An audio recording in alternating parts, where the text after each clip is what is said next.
Module 2 topics ആണ് നമ്മൾ നോക്കുന്നത്. ഫസ്റ്റ് ടോപ്പിക് എന്ന് പറയുന്നത് പബ്ലിഷിംഗ് ആണ്. And it's definition and scope ആണ് നമ്മളിപ്പോൾ ഡിസ്കസ് ചെയ്യാൻ പോകുന്നത്. പബ്ലിഷിംഗ് എന്ന് പറയുന്നത് ലിറ്ററേച്ചറിനെ അല്ലെങ്കിൽ ഇൻഫർമേഷൻ ഓർ മ്യൂസിക്കിനെ പബ്ലിക് കൺസംഷന് വേണ്ടി നമ്മൾ പ്രൊഡ്യൂസ് ചെയ്യുകയോ അല്ലെങ്കിൽ ഡിസ്ട്രിബ്യൂട്ട് ചെയ്യുന്നതിനെയാണ് നമ്മൾ പബ്ലിഷിംഗ് എന്ന് പറയുന്നത്. ഇനി നമ്മൾ ഈ ടേം പബ്ലിഷിംഗ് എന്നുള്ളത് ഇനിഷ്യലി അല്ലെങ്കിൽ traditionally it was associated with print. Books, newspapers and മാഗസീൻസുമായിട്ടായിരുന്നു പണ്ട് നമ്മൾ പബ്ലിഷിംഗ് എന്ന് പറഞ്ഞുകൊണ്ടിരുന്നത്. ഇപ്പോൾ അങ്ങനെയല്ല. നമ്മൾ ഓരോ കാര്യങ്ങൾ പബ്ലിഷ് ചെയ്യുക, അതായത് ഡിജിറ്റൽ ഫോർമാറ്റിൽ നമ്മളിപ്പോൾ ഒരു വീഡിയോ പബ്ലിഷ് ചെയ്യുന്നു, ഒരു ഓഡിയോ അല്ലെങ്കിൽ ഇടുന്നു, അതിനെയൊക്കെ നമ്മൾ അപ്ലോഡ് ചെയ്യുന്നു, അതിനെയൊക്കെ നമ്മൾ എന്തെന്ന് പറയാം, നമുക്ക് പബ്ലിഷിംഗ് എന്ന് തന്നെ പറയാം. അപ്പോൾ സ്കോപ്പ് ഓഫ് പബ്ലിഷ്, ഇപ്പോൾ ഇതാണ് പബ്ലിഷിംഗ് എന്ന് പറയുന്നത്. സ്കോപ്പ് ഓഫ് പബ്ലിഷിംഗ് എന്ന് വെച്ച് കഴിഞ്ഞാൽ അതിനകത്ത് വരുന്നത് എഡിറ്റോറിയൽ വരും, ഡിസൈൻ വരും, പ്രൊഡക്ഷൻ വരും, മാർക്കറ്റിംഗ് വരും, ഡിസ്ട്രിബ്യൂഷൻ വരും. ഒരു വൈഡ് റേഞ്ച് ഓഫ് കോണ്ടന്റ് ആണ് ഇതിനകത്തുള്ളത്. പബ്ലിഷിങ്ങിനകത്ത് ഫിക്ഷൻ വർക്ക്സ് ഉണ്ട്, നോൺ ഫിക്ഷണൽ വർക്ക്സ് വരുന്നുണ്ട്, അക്കാഡമിക് ഉണ്ട്, സയന്റിഫിക് ആയിട്ടുള്ള വർക്ക്സ് വരുന്നുണ്ട്. അപ്പോൾ പ്രിന്റും വരുന്നുണ്ട്, അതുപോലെ തന്നെ അല്ലാതെ ലിറ്ററേച്ചർ, ഇൻഫർമേഷൻ, മ്യൂസിക്, അതുപോലെ തന്നെ ഡിജിറ്റൽ ഫോർമാറ്റിലുള്ള കാര്യങ്ങളും പബ്ലിക്കേഷന് വേണ്ടി നമ്മളിപ്പോൾ പബ്ലിഷിംഗ് എന്ന് നമ്മൾ പറയാറുണ്ട്. അതിനകത്ത് വരുന്ന ടോപ്പിക്സ് ആണ് ഇതെല്ലാം, ഏരിയാസ് ആണ്. ഇപ്പോൾ പബ്ലിഷിങ്ങിന് ട്രഡീഷണൽ മെത്തേഡും ഉണ്ട്, അല്ലാതെ നമുക്ക് സെൽഫായിട്ട് നമുക്ക് പബ്ലിഷ് ചെയ്യാവുന്ന പ്ലാറ്റ്ഫോംസ് ഇപ്പോൾ അവൈലബിൾ ആണ് ഓൺലൈനിൽ. അപ്പോൾ ഫിസിക്കൽ ഫോർമാറ്റിലും വരുന്നുണ്ട്, അതായത് നമ്മൾ ഈ ബുക്കിൻ്റെ ഫോർമാറ്റിൽ പേപ്പർ ബാക്ക് എന്നും ഹാർഡ് ബാക്ക് എന്നും ഒക്കെ നമ്മൾ ഈ ബുക്കിനകത്തും ഫോർമാറ്റ്സ് ഉണ്ടല്ലോ, അതും വരുന്നുണ്ട്. ഡിജിറ്റൽ ആയിട്ടുള്ള, അതായത് ഈ ബുക്ക് അല്ലെങ്കിൽ ഓഡിയോ ബുക്ക് എന്നുള്ള രീതിയിലും പബ്ലിഷിംഗ് വരുന്നുണ്ട്. ഇപ്പോൾ പബ്ലിഷിംഗ് എന്ന് പറയുന്നത് ഭയങ്കര ഒരു കൈൻഡ് ഓഫ് ബിസിനസ്സായി മാറിക്കൊണ്ടിരിക്കുകയാണ്, അല്ലേ? അതൊരു മൾട്ടിമീഡിയ അല്ലെങ്കിൽ ഒരു ഇൻട്രാക്റ്റീവ് കോണ്ടന്റ് കൂടിയാണ് പബ്ലിഷിംഗ് എന്നുള്ളൊരു പ്രോസസ്സ് എന്ന് പറയുന്നത്. ഇപ്പോൾ അതിനും കോപ്പിറൈറ്റ് ഉണ്ട്, ISBN നമ്പർ ഉണ്ട്, അല്ലേ? അതിനും അതിൻ്റേതായിട്ടുള്ള ഗൈഡ് ലൈൻസും കാര്യങ്ങളും ഒക്കെ ഉണ്ട്. പ്രൊഫഷണൽ പബ്ലിഷിംഗ് ആണ്, അല്ലെങ്കിൽ നമ്മൾ കൂടുതലും എന്താണ്, നമ്മൾ പ്രൊഫഷണൽ പബ്ലിഷിംഗ് എന്ന് പറയുമ്പോൾ എന്താണ്, കണ്ടന്റിനെ കുറച്ചും കൂടി പ്രൊട്ടക്റ്റഡ് ആവുന്നുണ്ട്, എഡിറ്റഡ് ആവുന്നുണ്ട്, കുറച്ചും കൂടി ക്രെഡിബിലിറ്റി ഉണ്ട്. പിന്നെ അതിന് പ്രൊഫഷണൽ പബ്ലിഷിംഗ് അല്ലാതെ കൊമേഴ്ഷ്യൽ ആയിട്ടുള്ളതുണ്ട്, എഡ്യൂക്കേഷണൽ ഉണ്ട്, ഇൻസ്റ്റിറ്റ്യൂഷണൽ ഉണ്ട്, അല്ലെങ്കിൽ ഇൻഡിപെൻഡൻ്റ് ആയിട്ട് നമുക്ക് പബ്ലിഷ് ചെയ്യാം, അല്ലേ?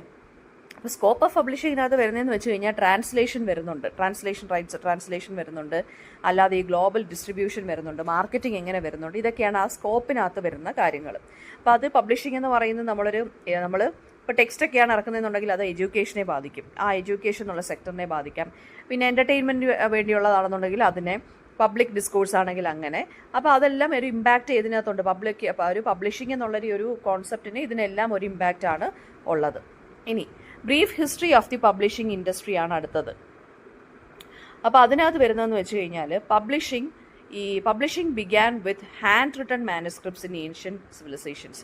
നമ്മൾ കൈകൊണ്ട് എഴുതുന്നതായിരുന്നു ആദ്യത്തെ പബ്ലിഷിംഗ് എന്ന് പറയുന്നത്, ഹാൻഡ് റിട്ടൺ ആയിരുന്നു. പിന്നീട് നമ്മുടെ Herman Gutenberg printing press invent ചെയ്തപ്പോഴാണ് ബുക്കിലോട്ടുള്ള ആക്സസ് ഭയങ്കരമായിട്ട് റവല്യൂഷനൈസ്ഡ് ആയത്. പണ്ട് കൈകൊണ്ട് എഴുതിയിരുന്ന കാര്യം പേപ്പറിനകത്ത് പ്രിന്റ് ചെയ്ത് വന്നപ്പോൾ കുറച്ചും കൂടി ടൈം സേവിങ് ആയി. അപ്പോൾ ഒരുപാട് പേർക്ക് ഇത് എന്ത് ചെയ്യാൻ പറ്റുന്നുണ്ട്, കോപ്പി ആക്കി കൊടുക്കാനും പറ്റുന്നുണ്ട്. അങ്ങനെ വൈഡ് റീഡർഷിപ്പ് വന്നു. ഓക്കെ, ഫസ്റ്റ് പ്രിന്റഡ് ബുക്സ് എന്ന് പറയുന്നത് ഒബിയസ്ലി റിലീജിയസ് ടെക്സ്റ്റ് ആയിരുന്നു, സ്കോളർലി വർക്ക്സും ആയിരുന്നു. 17th and 18th സെഞ്ചുറി ആയപ്പോൾ പതുക്കെ ന്യൂസ് പേപ്പേഴ്സും പീരിയോഡിക്കൽസും ഒക്കെ വരാൻ തുടങ്ങി. ആൻഡ് ഇൻഡസ്ട്രി റെവല്യൂഷനും ഈ ബുക്സ് അല്ലെങ്കിൽ ഈ ലിറ്റററി എക്സ്പാൻഷൻ അല്ലെങ്കിൽ ലിറ്ററസി എക്സ്പാൻഷന് വഴിയൊരുക്കി. 19th സെഞ്ചുറി ആയപ്പോഴത്തേക്കും പബ്ലിക് ലൈബ്രറീസും നോവൽസും ഒക്കെ വരാൻ തുടങ്ങി. 20th സെഞ്ചുറിയിലാണെന്നുണ്ടെങ്കിൽ ഗ്ലോബൽ പബ്ലിഷിംഗ് ഹൗസസ് ഒക്കെ എമർജ് ചെയ്യാൻ തുടങ്ങി. ഓക്കെ, അപ്പം 1930s and 40s എന്ന് വെച്ച് കഴിഞ്ഞാൽ നമ്മൾ ബുക്സ് ഒക്കെ വാങ്ങിക്കുന്ന സമയത്ത് പേപ്പർ ബാക്ക് ബുക്സ് ആണ്. അതായത് പേപ്പർ ബാഗ്സ് നിങ്ങളിപ്പോൾ ഫ്ലിപ്കാർട്ടിൽ നിന്നോ ആമസോണിൽ നിന്നൊക്കെ ബുക്ക് മേടിക്കുമ്പം അതിനകത്ത് കാണാം പേപ്പർ ബാക്ക് വേണോ, ഹാർഡ് കവർ വേണോ, അതോ കിൻഡിൽ ഓഡിയോ ഈ ബുക്ക് വേണോ, അതോ കിൻഡിൽ ബുക്ക് വേണം, അതായത് ഈ ബുക്ക് വേണോ എന്നൊക്കെ ചോദിക്കും. അപ്പം പേപ്പർ ബാക്ക് എന്ന് പറയുമ്പോൾ വില കുറവായിരിക്കും, അതിന് വലിയ ക്വാളിറ്റി ഉള്ള ബൈൻഡിങ്ങും കാര്യങ്ങളൊന്നും ആയിരിക്കത്തില്ല. അപ്പോൾ പേപ്പർ ബാക്ക് ആയിരുന്നു 1930s 40s അഫോർഡബിൾ ആയിട്ട് ബുക്കുകൾ ഇറക്കിയിരുന്ന ആ ഒരു ഫോർമാറ്റിലായിരുന്നു. പിന്നീട് വേൾഡ് വാർ 2 ശേഷം, അതായത് 1945 ശേഷം എഡ്യൂക്കേഷനിലും അക്കാഡമിക് പബ്ലിഷിലും ഒരുപാട് എക്സ്പാൻഷനൊക്കെ ആയി. അങ്ങനെ ബെസ്റ്റ് സെല്ലർ ബുക്സ്, അതായത് ആ ഒരു കൾച്ചറൊക്കെ വരാൻ തുടങ്ങി. അങ്ങനെ ഇവർക്ക് ഒരുപാട് പ്രോമിനൻസ് കിട്ടാൻ തുടങ്ങി പബ്ലിഷിങ്ങിന്. ആൻഡ് ഓൾസോ 20th സെഞ്ചുറിയിൽ 20th സെഞ്ചുറി ആയപ്പോഴത്തേക്കും അതിനകത്ത് ഡിജിറ്റൽ കാര്യങ്ങളൊക്കെ കയറി വരാൻ തുടങ്ങി, ഡിജിറ്റൽ പ്ലാറ്റ്ഫോംസ് ഒക്കെ വരാൻ തുടങ്ങി. 1990s ഡെസ്ക്ടോപ്പ് പബ്ലിഷിംഗ് ഒക്കെ വരുന്നു, ഓൺ ഡിമാൻഡ് പ്രിന്റിംഗ് ഒക്കെ വന്നു. 2000 ഒക്കെ ആയപ്പോൾ ഇലക്ട്രോണിക് ബുക്സ് അല്ലെങ്കിൽ ഡിജിറ്റൽ പബ്ലിഷിംഗ് വന്നു. പിന്നെ നമുക്ക് സെൽഫ് പബ്ലിഷിംഗ് ആയിട്ടുള്ള പ്ലാറ്റ്ഫോംസും ഒക്കെ ഉണ്ട്. ആമസോൺ, KDP എന്നൊക്കെ പറഞ്ഞ് നമുക്ക് വേണമെന്നുണ്ടെങ്കിൽ സെൽഫ് പബ്ലിഷ് ചെയ്യാം നമ്മുടെ ബുക്സൊക്കെ. ഇപ്പോൾ എന്താണ് ഓഡിയോ ബുക്സും അങ്ങനെയുള്ള കാര്യങ്ങളൊക്കെ ആണ് ഇപ്പോൾ എന്ത് ചെയ്യുന്നത്, പബ്ലിഷിംഗ് ഇൻഡസ്ട്രിയെ ഷേപ്പ് ചെയ്യുന്നത്. ഇനി വേരിയസ് പബ്ലിഷിംഗ് മാർക്കറ്റ്സ് ആണ് consumer and non consumer. Consumer publishing targets, consumer publishing എന്ന് പറയുമ്പോൾ ആർക്ക് വേണ്ടിയുള്ളതാണ്? ജനറൽ പബ്ലിക്കിന് വേണ്ടിയുള്ളതാണ്. അത് എൻ്റർടൈൻമെൻറ്റിനോ അല്ലെങ്കിൽ എഡ്യൂക്കേഷനോ വേണ്ടിയുള്ളതാണ് കൺസ്യൂമർ പബ്ലിഷിംഗ്. അതായത് പബ്ലിഷ് ചെയ്യുന്നത് കൺസ്യൂമേഴ്സിന് വേണ്ടി, കൺസ്യൂം ചെയ്യാൻ വേണ്ടി അല്ലെങ്കിൽ വായിക്കുവാൻ വേണ്ടി എന്നുള്ളൊരു മീനിങ്ങിൽ. ഫിക്ഷൻ വരും, നോൺ ഫിക്ഷൻ വരും, ചിൽഡ്രൻസ് ബുക്സ് വരും അല്ലേ. Best sellers, literary fiction, graphic നോവൽസും എല്ലാം ഈ കൺസ്യൂമർ പബ്ലിഷിങ്ങിനകത്ത് വരുന്ന കാറ്റഗറിയിലെയാണ്. നോൺ കൺസ്യൂമർ പബ്ലിഷിംഗ് എന്ന് വെച്ച് കഴിഞ്ഞാൽ എന്താണെന്ന് വെച്ചാൽ അത് സ്പെഷ്യലൈസ്ഡ് ആണ്. അതിൻ്റെ ഒരു ടാർഗറ്റ് ഇൻസ്റ്റിറ്റ്യൂഷൻ അല്ലെങ്കിൽ പ്രൊഫഷണൽസ് കാണും. അതായത് ഇൻസ്റ്റിറ്റ്യൂഷൻസിന് അല്ലെങ്കിൽ പ്രൊഫഷണൽസിന് വേണ്ടി മാത്രമായിരിക്കും നോൺ കൺസ്യൂമർ പബ്ലിഷിംഗ് എന്ന് പറയുന്നത്. അതിനകത്ത് ഈ academic books, medical books, scientific, technical and legal publications. ഇപ്പോൾ മെഡിക്കൽ ബുക്സ് എന്ന് പറയുമ്പോൾ മെഡിക്കൽ വിദ്യാർത്ഥികൾ മാത്രമല്ലേ അത് വായിച്ച് പഠിക്കത്തുള്ളൂ അല്ലെങ്കിൽ അത് വാങ്ങിക്കത്തുള്ളൂ.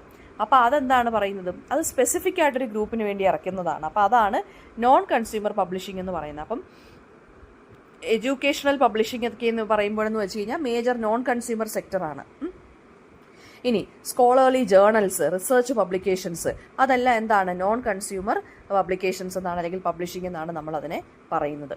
അതുപോലെ തന്നെ എന്താണ് ഈ അല്ലാതുള്ള ഈ സ്റ്റോക്ക് മാർക്കറ്റ് പോലുള്ള കാര്യങ്ങളൊക്കെ ഉണ്ടല്ലോ, അതൊക്കെ കൺസ്യൂമർ മാർക്കറ്റിന് വേണ്ടിയുള്ളതാണ്. സയൻറ്റിഫിക്, ടെക്നിക്കൽ, മെഡിക്കൽ, ഇതാണ് ഇതെല്ലാം എന്തെന്നാണ് പറയുന്നത്, സയൻറ്റിഫിക്, ടെക്നിക്കൽ, മെഡിക്കൽ എന്ന് പറയുന്നതെല്ലാം എന്തെന്നാണ് പറയുന്നത്, നോൺ കൺസ്യൂമർ സെക്ടറിനകത്താണ് അത് വരുന്നത്. പിന്നെ ഗവൺമെൻറ്റും NGO റിപ്പോർട്ട്സും എല്ലാം എന്താണ്, അതെല്ലാം ഇൻസ്റ്റിറ്റ്യൂഷണൽ പബ്ലിഷിംഗ് എന്നാണ് പറയുന്നത്. മാഗസീൻസ് എന്ന് പറയുന്നത് നമുക്ക് കൺസ്യൂമറിനകത്തും വരുന്നുണ്ട്, നോൺ കൺസ്യൂമറിനകത്തും വരുന്നുണ്ട്. ഇപ്പോൾ ഫാഷൻ മാഗസീൻസ് ഒക്കെ ആണെന്നുണ്ടെങ്കിൽ അത് കൺസ്യൂമർ കാറ്റഗറിയിൽ വരുന്നു. ഈ ഇൻഡസ്ട്രി റിപ്പോർട്ട്സ് അങ്ങനെയൊക്കെയുള്ള കാര്യങ്ങളൊക്കെ ആണെന്നുണ്ടെങ്കിൽ എന്ത് വരും, നോൺ കൺസ്യൂമറിനകത്താണ് വരുന്നത്. അതുപോലെ തന്നെയാണ് ജേർണൽസിനകത്തും അങ്ങനെ തന്നെ വരായതുണ്ട്. ഇപ്പോൾ ലൈബ്രറീസ്, യൂണിവേഴ്സിറ്റീസും അതിനകത്തും എന്ത് തന്നെ വരുന്നുണ്ട്, നോൺ കൺസ്യൂമർ, അവരും ഇതിനകത്ത് നോൺ കൺസ്യൂമർ സെഗ്മെൻറ്റിനകത്തും വരുന്നുണ്ട്. ഓക്കെ, ഇനി കൺസ്യൂമർ പബ്ലിഷിംഗ് അല്ലെങ്കിൽ കൺസ്യൂമർ മാർക്കറ്റ് എന്ന് പറയുന്നത് ട്രെൻഡിനെ ബേസ് ചെയ്തിട്ടും ഈ വായിക്കുന്ന ആളുകളുടെ പ്രിഫറൻസ് അനുസരിച്ചുമായിരിക്കും അത് ഇറങ്ങുന്നത്. നോൺ കൺസ്യൂമർ എന്ന് പറയുന്നത് എന്താണ്, ആക്യുറസി ഉണ്ടായിരിക്കണം. ഞാൻ നേരത്തെ പറഞ്ഞല്ലോ, സയൻറ്റിഫിക്, ടെക്നിക്കൽ ആൻഡ് മെഡിക്കൽ ആയിട്ടുള്ള കാര്യങ്ങളൊക്കെ ആയതുകൊണ്ട് ആക്യുറേറ്റ് ആയിരിക്കണം, സൈറ്റേഷൻസ് വേണം, അതിൻ്റേതായിട്ടുള്ളൊരു സ്പേസും വേണം. ഇനി പബ്ലിഷിംഗ് പ്രോസസ്സ് എന്താണ്, അതിൻ്റെ സ്റ്റേജസ് എന്താണ്, പാർട്ടിസിപ്പൻസ് ആരൊക്കെയാണ്, അതൊക്കെയാണ് നമ്മൾ നോക്കുന്നത്. പബ്ലിഷിംഗ് പ്രോസസ്സ് എന്ന് പറഞ്ഞ് സ്റ്റാർട്ട് ചെയ്യുന്നത് ഓഥർ ആ ഒരു സംഭവം അദ്ദേഹത്തിൻ്റെ വർക്ക് അത് സബ്മിറ്റ് ചെയ്യുമ്പോഴാണ്, അല്ലെങ്കിൽ മാനസ്ക്രിപ്റ്റ് പ്രപ്പോസൽ സബ്മിറ്റ് ചെയ്യുമ്പോഴാണ് ശരിക്കും പറഞ്ഞാൽ പബ്ലിഷിംഗ് പ്രോസസ്സ് തുടങ്ങുന്നത്. എഡിറ്റർ എന്ത് ചെയ്യും, ഇതിനെ റിവ്യൂ ചെയ്യും, വർക്ക് അക്സെപ്റ്റ് ചെയ്യും ഡെവലപ്മെൻറ്റിന് വേണ്ടി. പിന്നെ ഡെവലപ്മെൻറ്റ് എഡിറ്റിംഗ് നടത്തും. നമ്മൾ നേരത്തെ പഠിച്ച പോലെ അതിൻ്റെ സ്ട്രക്ചറും കൊയറൻസും എല്ലാം നോക്കും. കോപ്പി എഡിറ്റിംഗ് നോക്കും, ഗ്രാമർ, സ്റ്റൈൽ ആൻഡ് കൺസിസ്റ്റൻസി നോക്കും, ഡിസൈൻ ആൻഡ് ലേ ഔട്ട് നോക്കും. അതിനെ ഒരു ബുക്ക് റെഡി ഫോർമാറ്റിലോട്ടാക്കും. ടൈപ്പ് സെറ്റിംഗ് ഒക്കെ ചെയ്ത് വെക്കും. പ്രിൻ്റ് ആണോ ഡിജിറ്റൽ ഡിസ്പ്ലേ ആണോ എന്നുള്ളത് സെറ്റ് ചെയ്ത് വെക്കും. പ്രൂഫ് റീഡിങ് ചെയ്യും ഫൈനൽ എറേഴ്സിന് വേണ്ടി ബിഫോർ പ്രിൻറ്റിങ്. പിന്നെ ISBN അതുപോലെ തന്നെ ബാക്കിയുള്ള കാറ്റലോഗിങ്ങും ട്രാക്കിങ്ങും എല്ലാം ചെയ്ത് വെക്കും. നമ്മുടെ ബുക്കിൻ്റെ ബാക്കിലൊക്കെ കാണത്തില്ല ISBN നമ്പർ എന്ന് പറഞ്ഞൊരു ബാർകോഡൊക്കെ ആയിട്ട്, അതൊക്കെ ചെയ്ത് വെക്കും. പിന്നെ മാർക്കറ്റിംഗ് പ്ലാൻസ് നോക്കും. അതായത് മാർക്കറ്റിംഗ് പ്ലാൻസ് എന്ന് വെച്ചാൽ നമ്മൾ അതിന് കവർ പേജ് ആയിട്ടൊരു സംഭവം കൊടുക്കും. ആ കവർ പേജിൻ്റെ ബാക്കിൽ നമ്മൾ ആ ബുക്കിനെ കുറിച്ചൊരു കാര്യം എഴുതുമല്ലോ. അതായത് ഈ ബുക്കിൻ്റെ കാര്യമാണ് സംസാരിക്കുന്നത്, ഒരു 1 ലൈൻ അല്ലെങ്കിൽ 2 ലൈൻ സെൻറ്റൻസ് കാണും. അതിനെയാണ് നമ്മൾ ബ്ലർബ് എന്ന് പറയുന്നത്, BLURBS. അപ്പോൾ ബ്ലർബൊക്കെ കൊടുക്കും, പ്രസ് റിലീസ് ചെയ്യും അല്ലേ. ഓതേഴ്സ് പിന്നെ ഇതിനെ വേണമെന്നുണ്ടെങ്കിൽ, ഇപ്പോഴൊക്കെ ആണെന്നുണ്ടെങ്കിൽ ഒരു ബുക്ക് ഇറങ്ങി കഴിഞ്ഞാൽ ഓതേഴ്സ് സിനിമ ഇറങ്ങുന്ന പോലെ തന്നെ അതിനെ പ്രൊമോഷനൊക്കെ ചെയ്യും. പിന്നെ ഡിസ്ട്രിബ്യൂഷൻ ചാനൽസ്, അത് ബുക്ക് സ്റ്റോർ വഴിയാണോ, ഓൺലൈൻ പ്ലാറ്റ്ഫോംസ് വഴിയാണോ, ലൈബ്രറീസ് വഴിയാണോ അത് ഡിസ്ട്രിബ്യൂട്ട് ചെയ്യുന്നതെന്നുള്ളത് തീരുമാനിക്കും. പിന്നെ എന്താണ്, ഫിസിക്കൽ ബുക്സ് ഒക്കെ ആണെന്നുണ്ടെങ്കിൽ ബൈൻഡിങ്ങും കാര്യങ്ങളും ഒക്കെ ഞാൻ നേരത്തെ പറഞ്ഞ കാര്യങ്ങൾ നോക്കും. പബ്ലിക്കേഷൻ അല്ലെങ്കിൽ റിലീസ് ഡേറ്റ് അനൗൺസ് ചെയ്യും ഇവർ. പിന്നെ അപ്പോൾ ആ സമയത്ത് എന്ത് പറ്റും, സെയിൽസ് ടീംസ് ആ ബുക്കിനെ പിച്ച് ചെയ്തിട്ട് റീറ്റെയിലേഴ്സിനും റിവ്യൂവേഴ്സിനും കൂടെ കൊടുക്കും. പോസ്റ്റ് പബ്ലിക്കേഷൻ എന്ന് വെച്ച് കഴിഞ്ഞാൽ എന്താണ്, റിവ്യൂസ് എങ്ങനെ ഉണ്ടെന്ന് നോക്കും, സെയിൽ എങ്ങനെ ഉണ്ടെന്ന് നോക്കും, ഇതിന് റീപ്രിൻറ്റ് വരുന്നുണ്ടോ എന്ന് നമ്മൾ നോക്കും. ആഫ്റ്റർ പബ്ലിക്കേഷൻ നമ്മൾ വിറ്റ് കഴിഞ്ഞിട്ട് അത് കഴിഞ്ഞിട്ട് അപ്പോൾ ഇതിനകത്ത് ഈ പാർട്ടിസിപ്പൻസ് എന്ന് പറയുമ്പോൾ ഓഥർ വരും, ലിറ്റററി ഏജൻറ്റ് വരും, എഡിറ്റർ വരും, ഡിസൈനർ വരും, മാർക്കറ്റർ വരും, ഡിസ്ട്രിബ്യൂട്ടർ വരും. ഇത്രയും കാര്യങ്ങളാണ് ഇതിനകത്ത് പാർട്ടിസിപ്പൻസ് എന്ന് പറയുന്നത്. ഇനി 5 പാർട്സ് ഓഫ് എ ബുക്കാണ് നമ്മൾ നോക്കാൻ പോകുന്നത്. 5 പാർട്സ് എല്ലാം നമ്മൾ അതിൽ കൂടുതൽ നോക്കുന്നുണ്ട്. ഇപ്പോൾ കവറാണ് ആദ്യത്തെ. കവർ എന്ന് വെച്ചാൽ കവർ പേജ്, ഫ്രണ്ട്, ബാക്ക്, അതിൻ്റെ സ്പൈൻ, അതിൻ്റെ ആ ഒരു ബൈൻഡ് വരുന്ന ഭാഗം, കട്ടി വരുന്ന ഭാഗം, അതൊക്കെയാണ് റീഡേഴ്സിനെ അട്രാക്ട് ചെയ്യുന്നത്. പിന്നെ ടൈറ്റിൽ പേജ്, ബുക്കിൻ്റെ ടൈറ്റിൽ, ഓഥറിൻ്റെ പേര്, പബ്ലിഷറിൻ്റെ പേര്, അതൊക്കെ ഡിസ്പ്ലേ ചെയ്യും. അടുത്ത കോപ്പി റൈറ്റ് പേജാണ്, ലീഗൽ ഇൻഫർമേഷൻ, ISBN, എഡിഷൻ നമ്പരും ഒക്കെ പറയുന്നത്. പിന്നെ എന്താണ് അക്നോളജ്മെൻറ്റ് അല്ലെങ്കിൽ നമ്മുടെ ആ ഒരു ഡെഡിക്കേഷൻ പേജ് കാണുമല്ലോ. പേഴ്സണലായിട്ട് നമുക്ക് ആരെങ്കിലും താങ്ക് ചെയ്യണമെന്നുണ്ടെങ്കിൽ അത് ഓപ്ഷണലാണ്. ടേബിൾ ഓഫ് കോണ്ടൻറ്റ്സ് ചില ബുക്കുകളിൽ കാണും, അതിൻ്റെ ചാപ്റ്റേഴ്സോ അല്ലെങ്കിൽ സെക്ഷൻസോ ലിസ്റ്റ് ചെയ്യുന്നത് ഒരു ടേബിൾ പോലെ. പിന്നെ ഫോർവേഡ് കാണും. ഫോർവേഡ് എന്ന് പറയുമ്പോൾ എന്താണ്, ഓഥർ ചിലപ്പോൾ എഴുതും, അല്ലെങ്കിൽ വേറൊരാൾ ഈ വർക്കിനെ കുറിച്ച് ഇൻട്രൊഡ്യൂസ് ചെയ്ത് എഴുതും, ഒരു കൈൻഡ് ഓഫ് ഇൻട്രൊഡക്ഷൻ പോലെ. പിന്നെ ഒരു പ്രിഫസ് ആണ്. പ്രിഫസ് എന്ന് പറയുന്നത് ഒരു ഓഥറിൻ്റെ ഇൻട്രൊഡക്ഷൻ അല്ലെങ്കിൽ ബുക്കിനെ കുറിച്ചുള്ളൊരു ബാക്ക്ഗ്രൗണ്ട്. പിന്നെ പ്രോപ്പർ ആയിട്ടുള്ളൊരു ഇൻട്രൊഡക്ഷൻ കാണും ആ ടെക്സ്റ്റിനെ കുറിച്ച്. പിന്നെ ബോഡിയാണ്. ബോഡി എന്ന് വെച്ചാൽ മെയിൻ കണ്ടന്റ്, അതായത് ചാപ്റ്റേഴ്സ് അല്ലെങ്കിൽ സെക്ഷൻസ് ആയിട്ട് അതിനെ ഓർഗനൈസ് ചെയ്യും. ഹെഡിങ്സും സബ് ഹെഡിങ്സും കാണും. ഫുട് നോട്ട് അല്ലെങ്കിൽ എൻഡ് നോട്ട് കാണും. ഗ്ലോസറി കാണും, അതിനകത്ത് ബുക്കിനകത്തുള്ള ടേംസിനെ എല്ലാം എക്സ്പ്ലെയിൻ ചെയ്തുകൊണ്ട് ബാക്കിലോ അല്ലെങ്കിൽ അവിടെ എങ്ങനെ കാണും. ബിബ്ലിയോഗ്രഫി അല്ലെങ്കിൽ റെഫറൻസ് കാണും, നമ്മൾ ഏതൊക്കെ ഇതിനകത്ത് നിന്ന് സൈറ്റ് ചെയ്തിട്ടുണ്ടെന്നുള്ളതൊക്കെ. അതൊക്കെ അക്കാഡമിക് വർക്കിനകത്താണ് അതൊക്കെ വരുന്നത്. പിന്നെ ഇൻഡെക്സ് കാണും. ഇൻഡെക്സ് എന്ന് വെച്ച് കഴിഞ്ഞാൽ ആൽഫബറ്റിക്കൽ ലിസ്റ്റിൽ ടോപ്പിക്സ് ഏതൊക്കെയാണ് നമ്മൾ കവർ ചെയ്യുന്നതെന്നുള്ളത് പേജ് നമ്പർ സഹിതം എഴുതുന്നു. പിന്നെ ബാക്ക് കവർ. ബാക്ക് കവർ എന്ന് പറയുമ്പോൾ അതിനകത്തൊരു സിനോപ്സിസ് കാണും, ഞാൻ നേരത്തെ പറഞ്ഞ പോലെ ഓഥറിൻ്റെ ബയോഗ്രഫി പോലെ കാണും. ആ ബുക്കിനെ കുറിച്ചുള്ള ചെറിയ ചെറിയ ഡീറ്റെയിൽസ് സെൻറ്റൻസസിലാക്കി ഷോർട്ടൻ ചെയ്ത് എഴുതും. And that is known as blurb. Okay, ഇനി മേജർ പബ്ലിഷിംഗ് ഹൗസസ് ആണ് നമ്മൾ നോക്കുന്നത്. പെൻഗ്വിൻ റാൻഡം ഹൗസ് ആണ് നമ്മൾ ആദ്യം നോക്കുന്നത്. അത് one of the world's largest publishers ആണ്. രണ്ടാമത്തത് ഹാർപ്പർ കോളിൻസ് ആണ്, അമേരിക്കൻ പബ്ലിഷറാണ്, വളരെ ഗ്ലോബലി റീച്ച്ഡ് ആയിട്ടുള്ളതാണ്. പിന്നെ സൈമൺ ആൻഡ് ഷൂസർ എന്നും പറഞ്ഞ് ബെസ്റ്റ് സെല്ലേഴ്സിന് വേണ്ടിയുള്ളതാണ് അവരുടേത്. പിന്നെ ഹാഷേ ബുക്ക് ഗ്രൂപ്പ് ഉണ്ട്, അത് എഡ്യൂക്കേഷണൽ മാർക്കറ്റിലും ഉണ്ട്, അല്ലാതുള്ള ബുക്സ് ഇറക്കുന്നുണ്ട്. പിന്നെ വരുന്നത് മാക്മില്ലൺ പബ്ലിഷേഴ്സ് ആണ്, അക്കാഡമിക്കലായിട്ടും അല്ലാതുള്ളതും പബ്ലിഷ് ചെയ്യുന്നുണ്ട്. പിന്നെ ഇതാണ് വരുന്നത് ഓക്സ്ഫോർഡ് യൂണിവേഴ്സിറ്റി പ്രസ് ആണ്, ഇത് എഡ്യൂക്കേഷണൽ ആൻഡ് അക്കാഡമിക് പബ്ലിഷിങ്ങിന് മാത്രമാണ്. പിന്നെ കേംബ്രിഡ്ജ് യൂണിവേഴ്സിറ്റി പ്രസ് ഉണ്ട്, അതും അക്കാഡമിക്, റിസർച്ച്, എഡ്യൂക്കേഷണൽ ടെക്സ്റ്റിന് വേണ്ടി. പിന്നെ വരുന്നതെന്ന് വെച്ചാൽ പിയേഴ്സൺ ഒരു എഡ്യൂക്കേഷണൽ പബ്ലിഷറാണ് അവർ. പിന്നെ വരുന്നത് സേജ് പബ്ലിക്കേഷൻസ് ഉണ്ട്, അത് സോഷ്യൽ സയൻസിനും അക്കാഡമിക് റിസർച്ചിനുമാണ്. പിന്നെ അടുത്തതെന്ന് വെച്ചാൽ ഇമ്പോർട്ടൻ്റ് ആയിട്ടുള്ള എൽസെവിയർ എന്ന് പറഞ്ഞിരുന്നുണ്ട്, അത് ഈ സയൻറ്റിഫിക് ആൻഡ് മെഡിക്കൽ പബ്ലിഷിങ്ങിനാണ് കൂടുതൽ ഡോമിനേറ്റ് ചെയ്ത് നിൽക്കുന്നത്. നമ്മൾ ഇവിടെയൊക്കെ ഉള്ളത് DC ബുക്സ് അങ്ങനെയൊക്കെ ഉള്ളത് കൊണ്ട് അതൊക്കെ മേജർ ഇന്ത്യൻ പബ്ലിഷിംഗ് ഹൗസസ് ആണ്. രൂപ, DC ബുക്സ്, ജെയ്ക്കോ, അതൊക്കെ ഇന്ത്യൻ പബ്ലിഷിംഗ് ഹൗസസ് ആണ് കേട്ടോ. ഇനി ഡിജിറ്റൽ ടേൺ ഇൻ പബ്ലിഷിംഗിൽ വന്ന ആ ഒരു ഡിജിറ്റൽ മാറ്റങ്ങൾ എന്തൊക്കെയാണ്? ഈ ബുക്സും ഓഡിയോ ബുക്സും 2000s ഇറങ്ങാൻ തുടങ്ങി. ആമസോൺ കിൻഡിൽ ഈ റീഡിങ്ങിനെ റെവല്യൂഷനൈസ് ചെയ്തു അല്ലേ, ആ ഒരു കിൻഡിൽ ടാബ്ലറ്റ് പോലൊരു സംഭവം. സെൽഫ് പബ്ലിഷിംഗ് പ്ലാറ്റ്ഫോംസ് വന്നു. അപ്പോൾ നമുക്ക് ഒരുപാട് ഇൻഡിപെൻഡൻറ്റ് ഓതേഴ്സ് ഉണ്ട്. ഇപ്പോൾ തന്നെ റൈറ്റിംഗ് പ്ലാറ്റ്ഫോംസ് ഒരുപാട് കൂടുതലായിട്ടുണ്ട്. യുവർ കോട്ട് എന്നൊക്കെ പറഞ്ഞ് നമ്മുടെ ഇന്ത്യയിൽ തന്നെ റൈറ്റിംഗ് പ്ലാറ്റ്ഫോംസ് ഒരുപാടുണ്ട്. അതിൽ നമുക്ക് തന്നെ കോട്ട്സോ അല്ലെങ്കിൽ പോംസോ എഴുതിയിട്ടിട്ട് ലാസ്റ്റ് അവർ നമുക്ക് തന്നെ സെൽഫായിട്ട് പബ്ലിഷ് ചെയ്യാനുള്ളൊരു അവസരം ഉണ്ടാക്കി തരും. അവിടെ ആ ആപ്പിൽ തന്നെ നമുക്ക് വേണമെന്നുണ്ടെങ്കിൽ എന്ത് ചെയ്യാൻ പറ്റും, വാങ്ങിക്കാനും പബ്ലിഷ് ചെയ്യാനും ഒക്കെ ഉള്ള സൗകര്യമുണ്ട്. ഓക്കെ, പിന്നെ ഡിജിറ്റൽ പ്ലാറ്റ്ഫോംസ് ഗൂഗിൾ ബുക്സ് വഴിയും ആപ്പിൾ ബുക്സ് വഴിയും ഒക്കെ നമുക്ക് പബ്ലിഷ് ചെയ്യാം. ആൻഡ് അതുപോലെ തന്നെ എന്താണ് ഓഡിയോ ബുക്സ് ഇപ്പോൾ എന്താണ്, അതായത് ഈ ഓഡിബിൾ എന്ന് പറഞ്ഞൊരു ആപ്പ് ഉണ്ട്, അതുപോലെ തന്നെ സ്റ്റോറി ടെൽ എന്ന് പറഞ്ഞൊരു ആപ്പ് ഉണ്ട്, അതിനകത്തൊക്കെ എന്താണ് ഓഡിയോ ബുക്സ് പോപ്പുലറാണ്.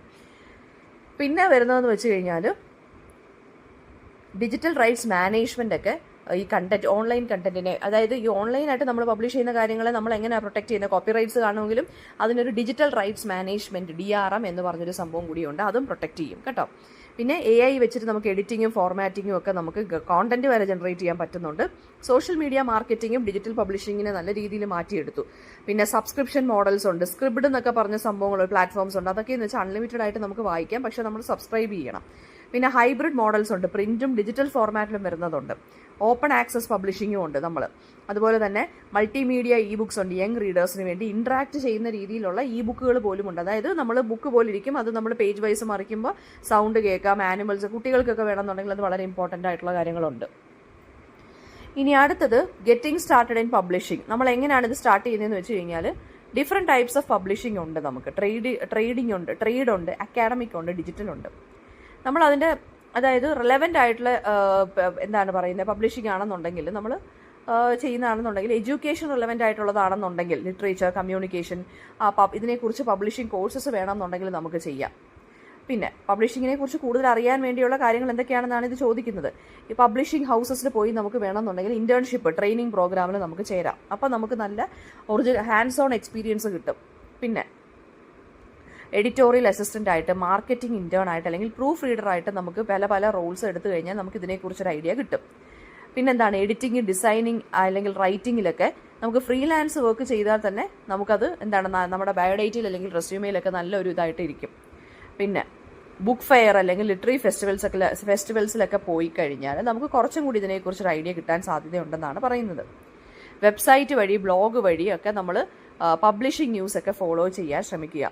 പബ്ലിഷിംഗ് സോഫ്റ്റ്വെയറിനെ കുറിച്ച് പഠിക്കാനും ശ്രമിക്കുക. പബ്ലിഷിംഗ് സോഫ്റ്റ്വെയറിന് എക്സാമ്പിളാണ് ഇൻഡിസൈൻ, അഡോബ് സ്വീറ്റ് ഒക്കെ. ഓക്കെ, പിന്നെ റീഡിങ് വഴിയും നമുക്ക് എന്ത് ചെയ്യാൻ പറ്റും? മാർക്കറ്റ് ട്രെൻഡിനെ കുറിച്ചും പല ജോണറിനെ, ബുക്കുകൾ ഇറക്കുന്ന പല ജോണറിനെ കുറിച്ച് നമുക്ക് അറിയാൻ സാധിക്കും. പിന്നെ സെൽഫ് പബ്ലിഷിംഗ് നമ്മളൊന്ന് കൺസിഡർ ചെയ്യുന്നത് നല്ലതായിരിക്കും. And also writing and editorial skills ഉള്ളതും നല്ലതാണ്. നമ്മൾ ഈ ബ്ലോഗിങ്, റിവ്യൂയിങ് ഒക്കെ നമ്മൾ എഴുതിയൊക്കെ ചെയ്യുവാണെന്നുണ്ടെങ്കിൽ നല്ലതായിരിക്കും. ഓക്കെ, പിന്നെ അതുപോലെ തന്നെ അടുത്തതെന്ന് വെച്ച് കഴിഞ്ഞാൽ AI അല്ലെങ്കിൽ ഡിജിറ്റൽ ടൂൾസ്, അല്ലെങ്കിൽ എന്താണ് ഈ ഫോർമാറ്റിംഗ്, പല ടൈപ്പിലുള്ള ഫോർമാറ്റിംഗ് ഒക്കെ അറിഞ്ഞിരിക്കുന്നതും ഇതിന് എളുപ്പമാക്കി കൊടുക്കും എന്നാണ് പറയുന്നത്.